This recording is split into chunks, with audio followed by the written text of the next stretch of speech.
कर्माबाईची खिचडी ही कथा आहे पुरातन काळामधली. जगन्नाथपुरीचा महाप्रसाद कसा सुरू झाला त्याची. ही कथा राजस्थानमध्ये राहणाऱ्या एका कृष्ण भक्ताची आहे. तिचे नाव होते कर्मा. कर्माचे वडील फारच धार्मिक होते. अगदी सकाळी उठल्यावर ते देवाला पाणी प्यायला दिल्याशिवाय ते स्वतः पाण्याचा थेंब तोंडात टाकत नसत. त्यांच्या लेकीला देखील तेच संस्कार मिळाले होते. एकदा कर्माचे आई वडील कार्तिक पौर्णिमेचं स्नान करण्यासाठी पुष्करला जायला निघाले. कर्माही त्यांच्याबरोबर जाणार होती.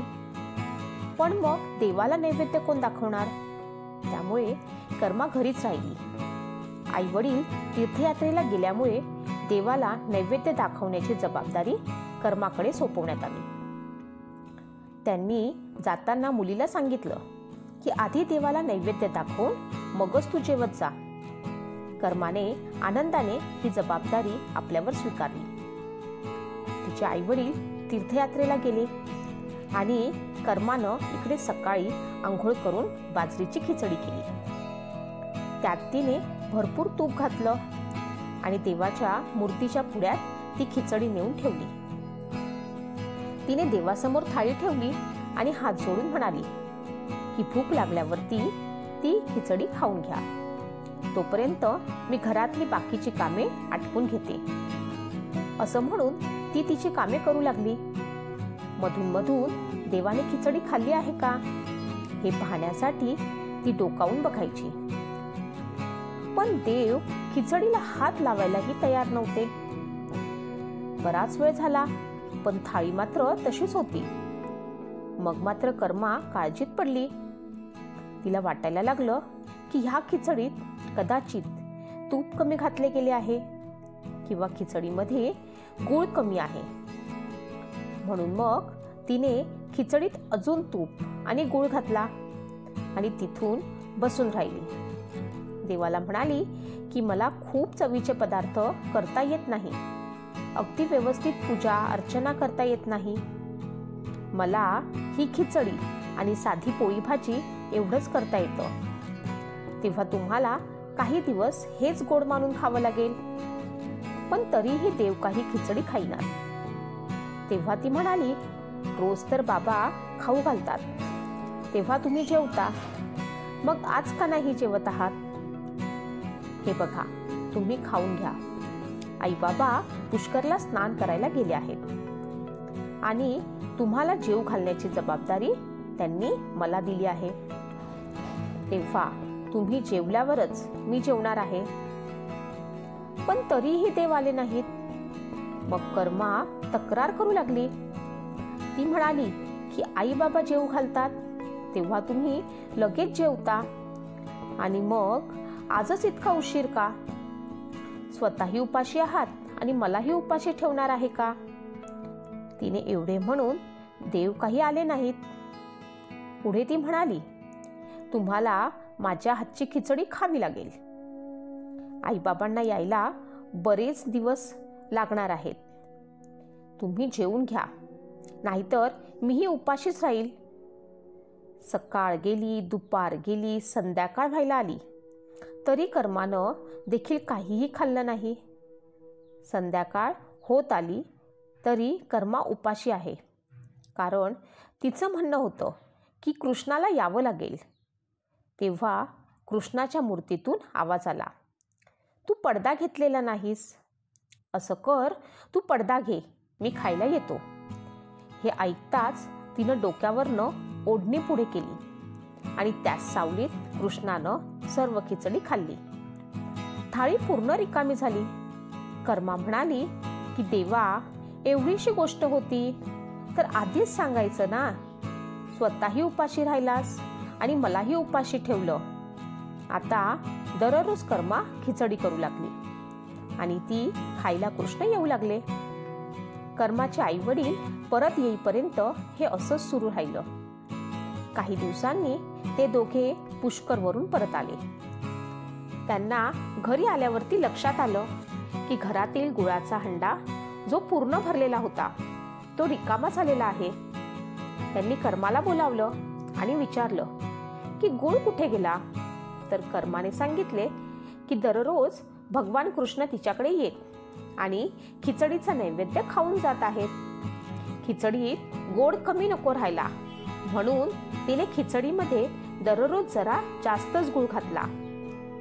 मग पुढे तिने पहिल्या दिवशी काय घडलं हेही सांगितलं. हे ऐकून आईवडील आश्चर्यचकित झाले. ज्या देवासाठी ते तीर्थयात्रा करायला गेले होते, ज्यांना लोक कुठे कुठे शोधत असतात, त्याला आपल्या मुलीनं आपल्या हाताने खिचडी खाऊ घातली. पण त्यांना वाटलं की हे कसं काय शक्य आहे. त्यांना आपल्या मुलीची काळजी वाटली की आपली मुलगी खुळी तर झाली नाही ना. मग त्यांनी स्वतःच्या मनाला समजावले की बहुतेक कर्मानेच सगळा गूळ खाल्ला असेल. त्यावरती कर्मा म्हणाली की तुमचा विश्वास नसेल तर उद्या बघा, मी स्वतः देवाला नैवेद्य दाखवेन. दुसऱ्या दिवशी कर्मानं खिचडी शिजवली, गूळ आणि तूप घालून थाळी मंदिरात ठेवून दिली.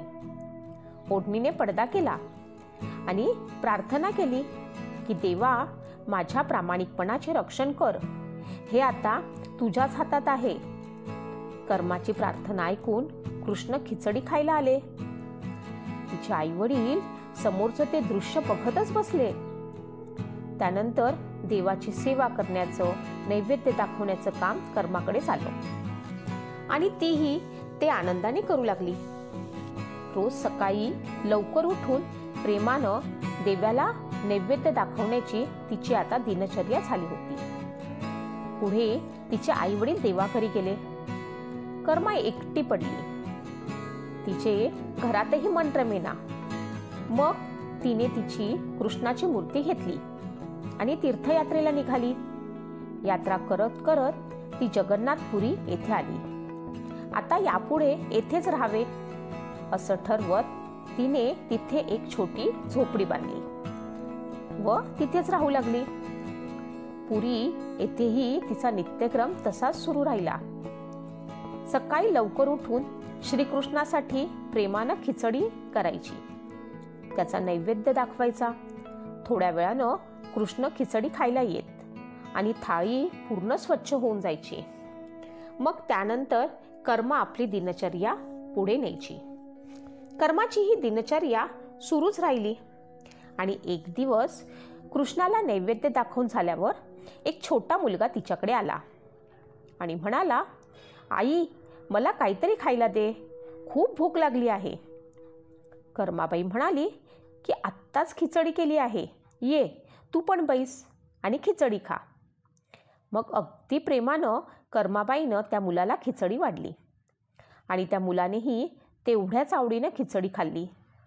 मुलाने भराभर खिचडी खाल्ली आणि म्हणाला की खिचडी खूप छान आहे, मी उद्याही खिचडी खायला येऊ. कर्माबाई म्हणाली की फक्त उद्याच काय, मी तुझ्यासाठी रोज खिचडी करीन, तू रोज खिचडी खायला येत जा. पुढे तो मुलगा म्हणाला की ठीक आहे आई, मी रोज खिचडी खायला येत जाईन. आणि एवढं म्हणून तो मुलगा तिथून निघून गेला. आता कर्माच्या दिनचर्येमध्ये या लहान मुलाला खिचडी खाऊ घालणं याची देखील भर पडली होती आणि तीही हे प्रेमानं करू लागली. मुलगा खिचडी खाऊन गेला की ती बाकीची कामे करू लागली. एके दिवशी कर्माच्या झोपडीपाशी एक साधू आला. तेव्हा त्याला दिसलं की कर्मा सकाळी अंघोळ न करता, देवाची पूजा न करता कृष्णासाठी खिचडी शिजवते आणि नैवेद्यही दाखवते. याबद्दल त्यांनी कर्माला विचारलं तर कर्माबाई म्हणाली की सकाळी लवकरच देवाला भूक लागते, त्यामुळे खूप घाई होते. तेव्हा तशीच पारोशानं मी देवाला नैवेद्य दाखवते. हे ऐकून साधू म्हणतो की आंघोळ न करता देवाला पूजा नैवेद्य दाखवला तर पाप लागतं. तेव्हा तिने आंघोळ करून, पूजा करून, देवाच्या नैवेद्य करून मग त्याचा नैवेद्य दाखवावा. साधूचे हे बोलणे ऐकून बिचारी भाबई कर्मा त्यांच्या म्हणण्याप्रमाणे आधी आंघोळ करून, मग खिचडी शिजवून, मग देवाची पूजा करून, मग नैवेद्य दाखवू लागली. या सगळ्यात तिचा बराच वेळ जाऊ लागला आणि त्यात तो छोटा मुलगा मात्र नेहमीच्याच वेळेला तिच्याकडे खिचडी खायला यायचा आणि खिचडी खायला द्या म्हणायचा. आई, मला खूप भूक लागली आहे, मला खिचडी खायला दे, लवकर कर आई, लवकर कर. ती म्हणायची, थांब बाळा, आत्ता खिचडी देते, थोडा वेळ थांब. मग कर्माबाई कृष्णाला नैवेद्य दाखवून त्या मुलाला खिचडी खायला द्यायची. मुलगा भराभर खिचडी खायचा आणि तोंड हात स्वच्छ न करता तिथून पळून जायचा. हे असं कित्येक दिवस सुरू राहिलं. याच दरम्यान पुरीच्या मंदिरातील जगन्नाथ यांच्या मूर्तीच्या तोंडाला खिचडी लागलेली पुजाऱ्यांना दिसायची. पुजाऱ्यांना आश्चर्य वाटलं की आपण तर यांना खिचडीचं नैवेद्य दाखवत नाही, मग देवाच्या मूर्तीच्या तोंडाला रोज खिचडी कशी काय लागलेली असते. पुजारी विचार करायला लागले की ही श्री जगन्नाथ यांचीच लीला असणार. हे कुठेतरी जाऊन रोज खिचडी खाऊन येत असणार. मग ते जगन्नाथ यांचा मनातल्या मनात विचार करू लागले, हे रोज कुठे जाऊन खिचडी खाऊन येतात, हे जरा आम्हालाही सांगा. हे पुजारी स्वतः मोठे कृष्ण भक्त होते. पुजाऱ्यांनी प्रश्न केल्याच्या रात्रीच जगन्नाथ स्वतः या पुजारी महोदयांच्या स्वप्नात गेले आणि म्हणाले की ही माझी कर्माबाई नावाची एक भक्त आहे. ती जगन्नाथपुरी येथेच राहते. रोज सकाळी सकाळी बाजरीची खिचडी करते आणि अतिशय प्रेमानं मला नैवेद्य दाखवते आणि मीही रोज सकाळी लवकर तिच्याकडे खिचडी खायला जातो. मला तिच्या हातची खिचडी फार आवडते. पण काही दिवसांपूर्वी तिच्याकडे एक साधू गेला आणि त्याने तिला आधी आंघोळ करून पूजा अर्चा करून मग नैवेद्य दाखवायला सांगितला. तेव्हा हल्ली ती पूजा अर्चा करून नैवेद्य दाखवल्यावरच मला खिचडी खायला देते. या सगळ्यात खूप वेळ जातो आणि मला खिचडीची वाट बघावी लागते. भुकेनं होणारा त्रासही सहन करावा लागतो आणि मी जेव्हा खिचडी खातो तेव्हा मंदिरात भक्त येण्यास सुरुवात होते. त्यामुळे हल्ली मला खिचडी खाऊन झाल्यावर हात तोंड न धुता उष्ट्या तोंडानेच पळत यावं लागतं. भगवान जगन्नाथ यांचं म्हणणं ऐकल्यावरती दुसऱ्या दिवशी त्या पुजारी महोदयांनी त्या साधूचा शोध घेतला आणि त्याला सगळी गोष्ट सांगितली.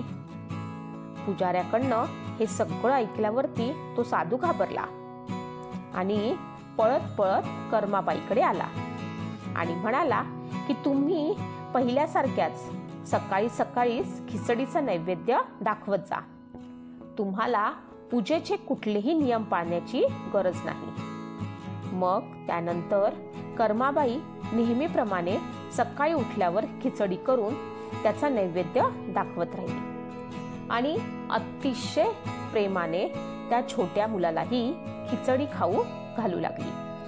हा क्रम वर्षानुवर्ष सुरू राहिला आणि एक दिवस कर्माबाई देखील हे जग सोडून निघून गेली. त्या दिवशी भगवान जगन्नाथ यांच्या मूर्तीच्या डोळ्यातून निरंतर अश्रुधारा वाहताना दिसू लागल्या. सगळे पुजारी, जगन्नाथपुरीचा राजा मंदिरात जमले आणि देवाकडे प्रार्थना करू लागले की आमच्याकडनं कुठली चूक किंवा अपराध घडला आहे का की साऱ्या जगाचा पालनहर्ता कर्त्याच्या डोळ्यातून अश्रू ढळत आहेत. त्याच दिवसाच्या रात्री श्री जगन्नाथ यांची श्री जगन्नाथपुरीच्या राजाच्या स्वप्नात येऊन सांगितलं की आई कर्माबाई या जगातून देहरूपाने निघून गेली आहे आणि माझ्यात एकरूप झाली आहे. मला आता रोज सकाळी सकाळी खिचडी कोण खायला घालणार. दुसऱ्या दिवशी राजानं मंदिराचे सगळे पुजारी, इथले संत यांच्याशी सल्लामसलत करून एक आदेश दिला की रोज सकाळी सर्वात पहिल्यांदा श्री जगन्नाथ यांना कर्माबाईच्या नावानं खिचडीचा नैवेद्य दाखवला जावा, ज्यामुळे भगवंतांना आई कर्माबाई यांची कमतरता कधीही जाणवणार नाही. त्यामुळे आजही भगवान जगन्नाथ यांना महाप्रसादाचा नैवेद्य दाखवण्याच्या आधी त्यांच्या बालरूपासाठी त्यांना खिचडीचा नैवेद्य दाखवला जातो. याचंच नाव बाळ नैवेद्य असं आहे. शेकडो वर्षानंतरही ही प्रथा पुरीच्या श्री जगन्नाथ मंदिरामध्ये जशीच्या तशी पाळली जाते. जय श्री कृष्ण, जय श्री जगन्नाथ, जय देवी माता कर्मा देवी. अशाच नवनवीन कथा ऐकण्यासाठी तुम्ही माझ्या चॅनलला लाईक, सबस्क्राईब आणि शेअर नक्की करा. धन्यवाद.